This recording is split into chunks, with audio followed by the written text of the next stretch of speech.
Good morning to all my friends and family, and welcome to this episode of Jim's 5am Club, where today I will be presenting yet another episode on all that I've ever learned from the great man, from the big man, Tony Robbins. I'm putting together a sub-series of 365 videos, i.e. one a day, on all the lessons that I've been able to accumulate on the big man. And today we're going to talk about one of Tony Robbins' pet loves, and that is the importance of a peer group and the importance of having people around you who are going to cajole you, who are going to challenge you, who are going to push you, bend you, stretch you, and help you grow. And the bottom line from the big man is that you should love your family. Love your family, love your friends, but what you mustn't do is have your family and friends as your peer group. Family and friends are great for comfort, have a beer with, to chat with, to get support from. But what we need is a peer group who are going to be like-minded and are going to bend and stretch us, cajole us, and help us grow, expand, and develop. So love your friends, love your family, but choose your peer group is the key message. So let's just examine this and talk about this for a while. I'm up here at Circular Quay Station, in case you're wondering where all this noise is coming from, but I'm running a little bit late for work this morning. So what I thought I'd do is I'd just jump off the train here at Circular Quay, do a short vlog of maybe 20 minutes, 25 minutes, and then head back on the train and head out to Mascot. So it just adds a bit of character, adds a bit of salt and pepper to this vlog, to have this background noise. But at the end of the day, we live amongst noise all the time, and we've got to learn to focus, we've got to learn to concentrate and not to be distracted, I guess, is one of the key skills that we all need to master throughout our lives. So let's get this right. Let's just focus on this and make sure that we get the key messages across. And Tony Robbins says the following: out of all the decisions you make, the most important decision you will make is the people you hang out with. The people you hang out with have, without doubt, the biggest influence in your life. I've heard other motivational speakers say similar things, such as Warren Buffett says that you end up becoming the mean average of the half dozen people you hang out with. Steve Covey and Jim Rohn also harped on the same thing. I think if there's one common thread amongst all the public speakers and amongst and through all the books that I've read and presented, it's about the importance of being discerning, of being prudent with who you choose to have in your life and the material that you open your mind to. We are pressured all the time. We're told all the time that we should have an open mind. But having an open mind without a guard there, having an open mind to live and receive laissez-faire styles of information and deposits is a recipe for disaster. And the reason why many people are depressed or anxious is that they haven't been diligent in terms of keeping a guard to their mind, and they let everybody else's garbage be deposited into their mind, and their mind ends up becoming the massive garbage tip for everybody else's rubbish. So whilst it's important to be open, Anthony Robbins talks about the fact that we should have an open heart. But when it comes to our mind, we really need to be on guard, because what we think about, what we focus on, will eventually become our reality. So we need to be the authors of that reality. By all means, accept God's will, let God's will be done, but be deliberate in what we think about and what we ponder on and what we let into our minds, rather than just be open and a victim of conspiracy theories and all the other rubbish that we have. Because as we've talked about before on other videos, our worldview, our reality, is based on two things. It's based on the slither of experiences and the meanings that we've attached to that throughout our lives, but it's also made up by the things that we inherit and invite into our lives.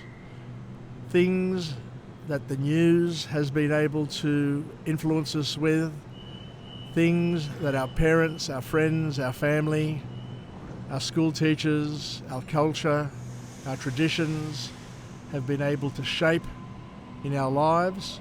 So we're getting slithers that are inherited from other people, other people's experiences, be they positive or negative. And what we do is we combine our trials and error with other people's trials and error, and the weightings that other people have placed on those things, and the weighting that we place on those things. And sometimes we're influenced in terms of our own experiences. Others will put a weighting on it as well, will make it better than what it was or worse than what it was. So what we have is a figment of our imagination. What we have is something that we think is real, but is made up. Everything that we see, our reality, is made up and is weighted by how we feel, so our emotions, or is weighted by what other people think and feel. So we need to be careful that the reality that we want, the reality that we have in our lives, is something that is deliberately placed there by us, and it's there to serve us, to help us, not to destroy us and gut us and undermine us.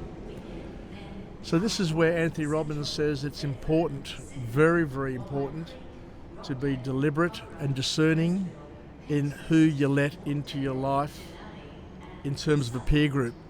You can let anybody in as a friend. You can let anybody in as a family. You don't really have a choice about family. Family are there, and we just need to love them, and we just need to be cordial with them. And sometimes you've got family members who are great influences and great people, and by all means, you can listen to them. Our parents, for example, have nothing but love for us. But even our parents, our uncles, our aunts, our grandparents, can not really understand where our future is, or what our legacy will be, or what our fate is. Now, each person is different. We're all born different from each other, so that we can be different for each other. And what society thinks is right for me may not necessarily be right for me.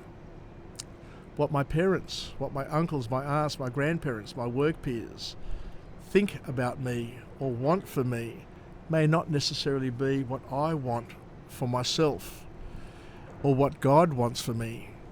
Because as we say over and over again, and the core message from Anthony Robbins is that we all have a destiny and we all have callings or a calling, and we need to live and express our lives and to invest our time and effort into expressing that particular calling so that we can use our strengths to colour our lives and to live our lives as we are meant to live, as we are destined to live, based on our calling, based on that magical thing that makes you get up early in the morning and stay up late at night. It's really, really, really important to live an authentic life, and an authentic life requires you to do the things that you just naturally are drawn to. So in order to do that, we need to build a peer group, knowing very well that we've got family and friends, but we need to be selective in identifying and bringing into our lives a half dozen people or so, who are going to help us, I guess, in the different aspects, in the different parts of the wheel of our life. For example, to have a spiritual father. For us who are Christians, or for those who are Christians, we need a guide. We need somebody to help us in our spiritual growth. I have a spiritual father. I go to Bible study, to fellowship every Tuesday or as often as I can. And it's important to immerse yourself in environments where people are like-minded and like-hearted, where you can grow and develop, you can debate, you can ask, you can seek, you can find amongst those people. And to grow the little aspects, to identify where the gaps are. As Anthony Robbins says, we need to be gap fillers. And the only way you can identify the gaps is to associate or to take counsel from people who have dedicated their lives to doing something and have specialised in it and have become really, really good at it. So to have people who are leaders in their field to be part of your peer group. For those who want to be great parents, you need to have a great parent as part of your peer group. Somebody that you can listen to, somebody that you can take counsel from, somebody that you can learn from, somebody who's had your problems and solved your problems and gotten through it. We need financial advice. We need to have a good accountant. We need to have a good financial advisor, somebody who has an understanding of investment patterns and who has lots and lots of clients and lots of ideas and lots of patterns of success that you can tap into. Because as we know, we have a limited life. Our life is limited in terms of years. So we can't depend on trial and error to be able to learn all the things we need to learn in order to excel in all the areas. We need a personal coach in terms of fitness and health. We need a great doctor to be able to manage our health. We need somebody to manage our nutrition. And there are all these little areas that we have gaps in.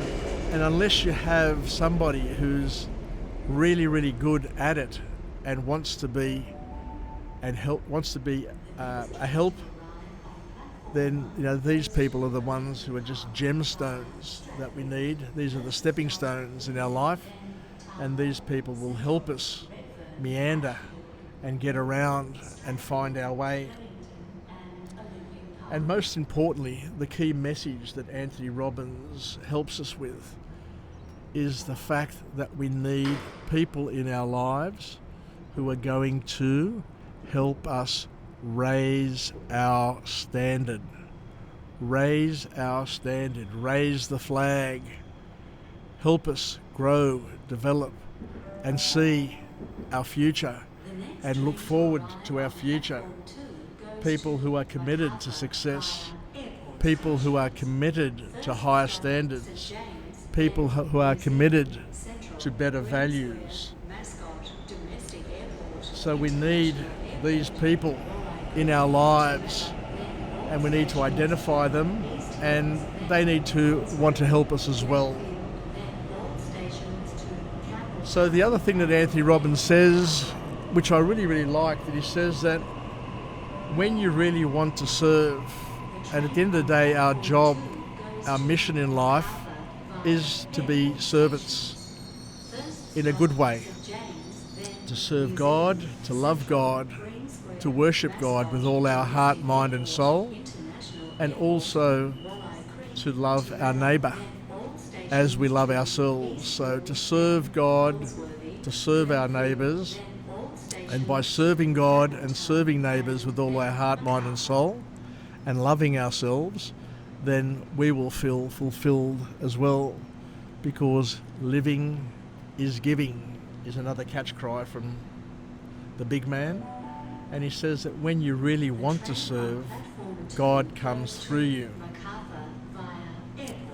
One of the stories, or one of the metaphors that Anthony Robbins uses in his seminars, which is really powerful, is he says that people's lives are the direct reflection of the expectation of a peer group. And Anthony Robbins was called to action by a general in the US Army, one of the most senior, most decorated generals in the US Army, who wanted Anthony Robbins to come to speak to his Marines and his soldiers. And he had a problem, and Anthony Robbins didn't have time, but he kept on pestering Anthony Robbins, saying, I really need you to speak to my guys and girls, my soldiers, and have a chat to them, because I've got a big problem. And he says, the big problem that I have is that when the people are in the army, when they're in the Marines, when they're serving, they are exemplary. They are really great at what they do. But when they retire, when they leave the army and go into their own lives, something happens, and they're no longer as good as what they were. They no longer have the drive that they had. And he wanted Anthony Robbins to try and figure out what was going on there and what was going wrong, to try and help these soldiers in their afterlife, their after-service life, and why these soldiers, why the Marines, who had very high service and very high standards when they were serving, all of a sudden become slobs, become drunks, become drug addicts, become problematic once they leave the service. And this is where Anthony Robbins says that the reason why they drop their service is that because they're no longer part of a peer group.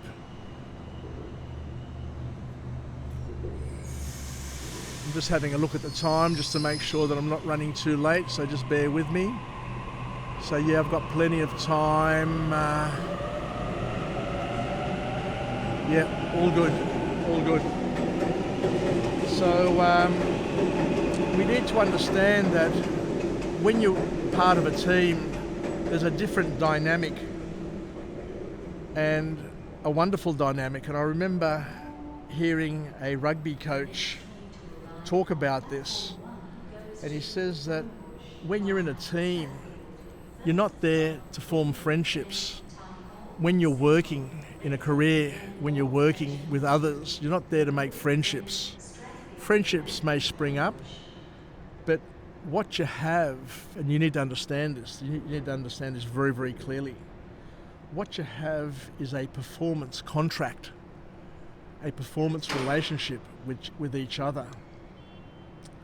And you need to do the best you can so the team can win and so that each member can survive when you're competing or fighting against an opponent. It could be a real opponent who wants to kill you, or just a sporting opponent who wants to get around you and score a try or score a goal. And what he says here is that people in teams have this performance relationship with each other, this performance contract, and that holds them to a higher standard. The coach holds them to a higher standard. The team holds them to a higher standard. The spectators in the stadium hold them to a higher standard. And the same thing happens in the army. But when you leave the army and you go back and you're with family and friends who don't quite have the higher standard, and as we know that through time and through life, society in general is dropping its standard, where people just do whatever they want, are happy to be individuals and not to be part of families, groups or teams or communities anymore. It's a free-for-all, it's laissez-faire, and what happens here is that it's easy to drop your standard, and once you drop your standard, then it's very, very hard to lift your standard, because it's fun, it's comfortable, it's easy. And as Tony Robbins says, it's easy to be successful, but it's even easier to be unsuccessful, because you don't have to do anything. You just let everything go. You just let yourself go and just say yes to everything without thinking about the first, second and third level consequences of your actions. So there you go. I think that's the key message that I want to put across today to my family and friends, and something just to contemplate, that we need to hold ourselves to a higher standard. And it's harder to hold yourself to a higher standard because it needs effort. You need a plan. You need a vision. You need to see yourself at that higher standard. You need to benchmark and baseline yourself to that higher standard. And if you don't have people in your life who are going to hold you to that higher standard, then it's going to be easy to just fall off the rails and live a life which is below standard. So as we get older, we need to keep up all our standards, our health standards, our nutrition standards, our spiritual standards, our work standards, so that we can keep up, because we know that today's 8 is tomorrow's 6, 5, 4, 3, 0. And if we don't have a spiritual father, and if we don't attend church, and if we don't go to fellowship once a week to stay in tune, then you'll just fall off the track, you'll fall off the rails, and you'll just be lost, and that area of your life will face entropy, will just wither away. Just like our muscles, if you're not using your muscles, if you're not using your brain, if you're not using aspects, different aspects of your life, it will invite entropy, which means it'll fall away, it'll decay, it'll die, because what you're not working, you're losing. What you're not working and pushing and leveraging will disappear. And once it disappears, whilst it's easy to get it back, it's hard to get it back, because most people give up and clock out mentally. So we need to remain socially connected. We need to eat right. We need to exercise. We need to continue to be professional in our work. We need to be connected to our friends and family, and to have a peer group of like people to keep us honest, to keep us focused, to keep the energy level up, for us to benchmark and baseline and say, well, yes, I've dropped off a bit. I just need to pick up my game in this particular area. So, things to consider. And I guess I've said enough today. I've gone 25 minutes. I only plan to go 15. It's just amazing how once we get started, even though we don't have any notes, we can just talk about these things because they're ingrained in our bodies, in our minds. It's a form of muscle memory. Once you've been to a couple of UPWs, once you've spent a lifetime of reading books and taking in the right messages, and you reflect on your life and you think about these things, that they become part of our character, part of our DNA that we can talk about for hours on end. Of course, nobody can talk about it quite like the big man, Tony Robbins, and that's why I'm putting together this 365 vlog video series of episodes in tribute to the big man, for all the work that he's done and for all the people that he's helped over the years. So it would be sad for a lot of this material that we have captured to go lost, to go missing, and to evaporate into nothingness. And that's why I've dedicated the rest of the year to sharing all of the learnings that I have been able to accumulate over my life from the big man Tony Robbins, and just to expand on all of those little points that he has in his book, and just to add some value to it wherever I can. Anyway, the train's here. We'll see how we go. I think I'm on the next train, but I'll leave it here for now. So thank you very much for joining me on this episode, and I look forward to talking to you again, where we can come together to live, learn and pass it on, and to share with each other empowering messages that we can use, messages and learnings that we can incorporate into our inventory of skills and patterns, so that we can all live a better life, and to leverage and use each other's OPE, other people's experience, and to be a peer group, in essence, a peer group of like-minded people sharing empowering, like-minded messages that can help us grow, develop and become a better version of ourselves. Take care, everybody. Have a wonderful day, and we'll chat again soon. Yassas. Bye for now.